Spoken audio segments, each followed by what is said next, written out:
last one coming up. Want a proper good one, yeah? Yeah. Right.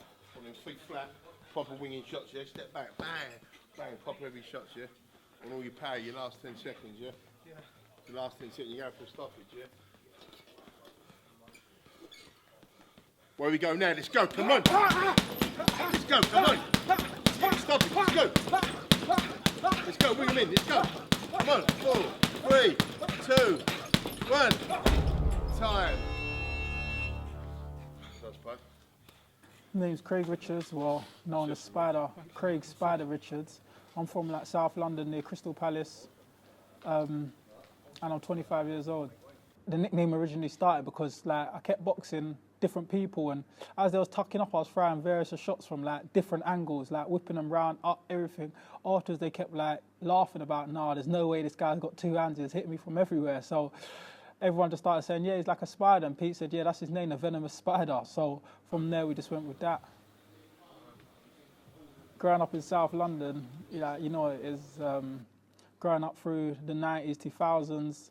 It's like, obviously it weren't easy, you know, you get drawn into things that you might not like, should be involved in, and, you know, it's like survival of the fittest, really. So yeah, it was good growing up. Like, I got a good family and that, but you mix with the wrong crowds and you do what you got to do. But always had my head screwed on and knew I was going somewhere, really. So boxing's really the breakthrough from growing up in South London.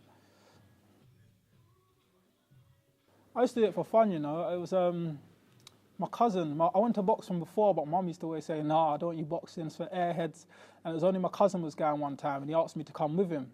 So we went and we started boxing, and then he stopped, but I just kept going. I just loved boxing. And then I took a break for a while. Then my other cousin asked me to come to his gym in Peckham, and I used to box in Peckham for a while. And then funny story is that like I didn't think I was going to be a boxer. I actually stopped boxing because I was going to go to university and study. And I handed in my papers, and they lost my papers. So I went back to boxing for a pastime. Started winning stuff, going in the papers, winning championships. And then like my mum, she said to me like, do you wanna, she said to me one day, if you win your next fight, carry on boxing. If you don't, you gotta quit and go to uni. I said, deal. She watched me box. She said, right, you're talented. She said, you're going places, stick with your boxing. From there I went on and followed the plan, and now I'm here. Yeah.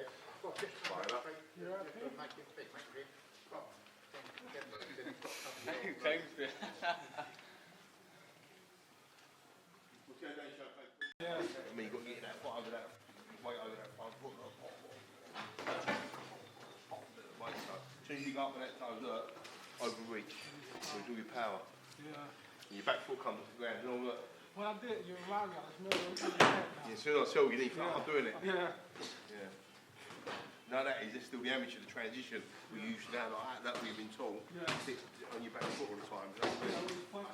Yeah, the thing with me and Pete are, we gel so well because I understand, I listen. I'm a student in the game that I like to listen, and he's got a lot of knowledge. I noticed the moment I met Peter, is the way he keeps everything in order, and the way he can just like the way he looks after you, and he knows, and he's overwatching you. Really feel like you've got management over you, and you feel like you've got a trainer. It makes you be able to relax, so you grow close with him because he's telling you instructions day to day and you're listening. So when that happens, the trainer's happy, the fighter's happy, and you're getting on like a house on fire. We've got no problems. It's great.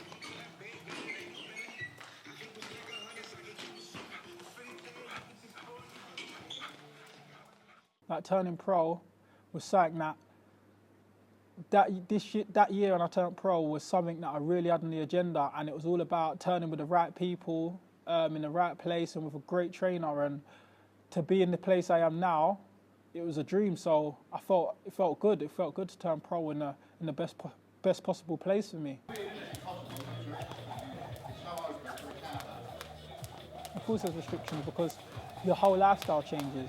Early nights, you got to be up early mornings, you're training all day, every day. You don't have time for partying, socialising and doing things other people you do your age. You don't drink, you don't smoke, which is not like I was ever into smoking or anyway, but you don't drink, you don't smoke, you don't do anything. You miss parties, you miss birthdays, you miss events. You're just training constantly. Your whole lifestyle changes from your eating to how you live. Everything's changed, and it's the sacrifice you got to make.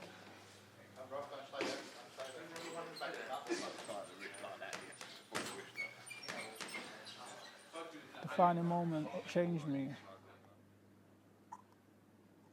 Well, I think it was the last time I got in trouble. I felt like it was a crossroad, really.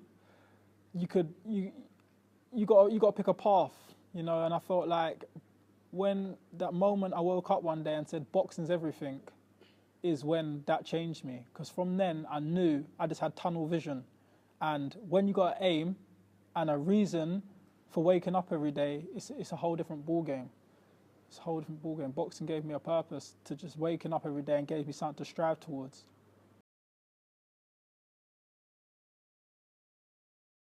I've never wanted to quit. From the moment I've started, I realised you're going to have ups and downs in the sport. And I've had struggling moments, like as an amateur, I weren't training enough. I weren't getting the training I wanted enough. Like, amateur clubs, they open up 3 days a week. I wanted more, but my amateur coach decided that he was just going to open up every day for me. And we ended up getting over that hurdle and working hard. But I've never ever felt like I was going to quit, ever. The jab's the most important key because everything comes off the jab. It's how you find your range, how you can hurt opponents. Everyone can fight at close range, but if you can't get into that range, it means nothing. So the jab's the most important key in fighting.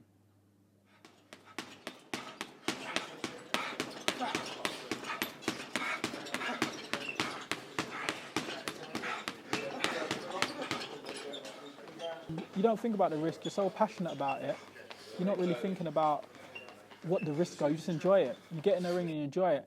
And that's the difference from a boxer's mindset and a civilian or a normal person's mindset. We don't see it how other people see it.